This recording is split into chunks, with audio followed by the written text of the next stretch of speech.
तो भागवत के ग्रंथ के अंदर यह बताया गया है कि मां के गर्भ के अंदर एक जीव, एक बच्चा कैसे बड़ा होता है। और आज मेडिकल साइंस जो है वो अचंभित है कि इतना डिटेल जो हमें नहीं मालूम था, ये इस हजारों साल पुरानी पुस्तक, एक्चुअली वो हजारों साल पुरानी नहीं है, वो सनातन काल से है।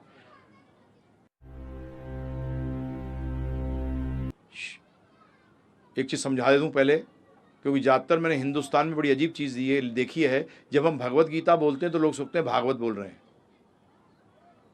आपकी जानकारी के लिए भगवत गीता और भागवत दो अलग अलग ग्रंथ हैं।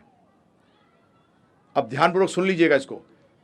भगवत गीता श्रीमद् भगवत, और वो है श्रीमद् भागवत, आ लगा हुआ है वहां। यह है श्रीमद् भगवत। भगवत का मतलब भगवान, भागवत का मतलब भगवान का, भागवत का मतलब भगवान का, और भगवत का मतलब भगवान। तो भगवत गीता जो है वो भगवान का गान है, क्योंकि भगवान के मुंह से जो भी निकलता है वो गीत ही होता है। कई बार आप लोगों को भी कहते हैं ना, जब ये बोलता है तो ऐसा लगता है कि फूल झड़ रहे हैं ना प्रभु जी, क्योंकि उसकी भाषा ऐसी है जैसे काव्य जैसे बोलते हैं। तो इसीलिए गीत, भगवत गीता, और वो है श्रीमद् भागवतम, भगवान का, उसका मतलब भगवान के बारे में और भगवान से जुड़े हुए लोगों के बारे में। भगवान से जुड़े हुए कौन है? भक्त। अब आप कहोगे प्रभु जी बाकी भी तो कुछ लोग होते हैं, रावण की भी चर्चा आई है 9वें स्कंद के अंदर, है जी, कंस की चर्चा भी आई है 10वें स्कंद के अंदर।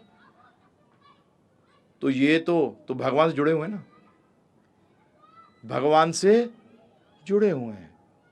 तो ये भागवत और ये भगवत गीता, अभी चर्चा करेंगे इस पे। और तो ये भागवत ग्रंथ है, इसके 3रे स्कंद के अंदर बड़ा शॉकिंग चीज है प्रभु जी। भागवत ग्रंथ हकीकत में भक्ति का ग्रंथ है, कृष्ण भक्ति का ग्रंथ है पूर्ण, उसमें और कुछ नहीं है।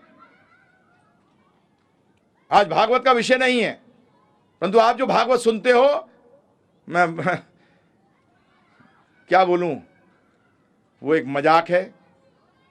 भागवत का उपहास है।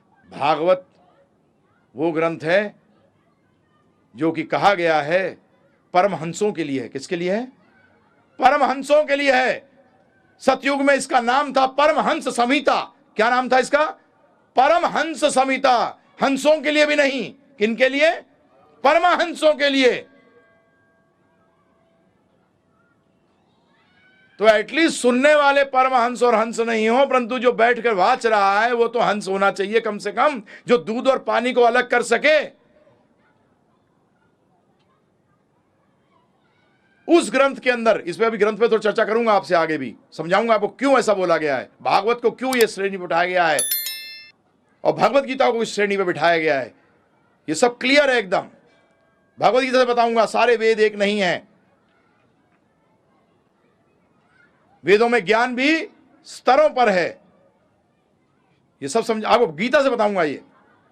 तो भागवत के ग्रंथ के अंदर यह बताया गया है कि मां के गर्भ के अंदर एक जीव, एक बच्चा कैसे बड़ा होता है। और आज मेडिकल साइंस जो है वो अचंभित है कि इतना डिटेल जो हमें नहीं मालूम था, ये इस हजारों साल पुरानी पुस्तक, एक्चुअली वो हजारों साल पुरानी नहीं है, वो सनातन काल से है, क्योंकि भगवान के मुख से आई है। तो भगवान क्या है?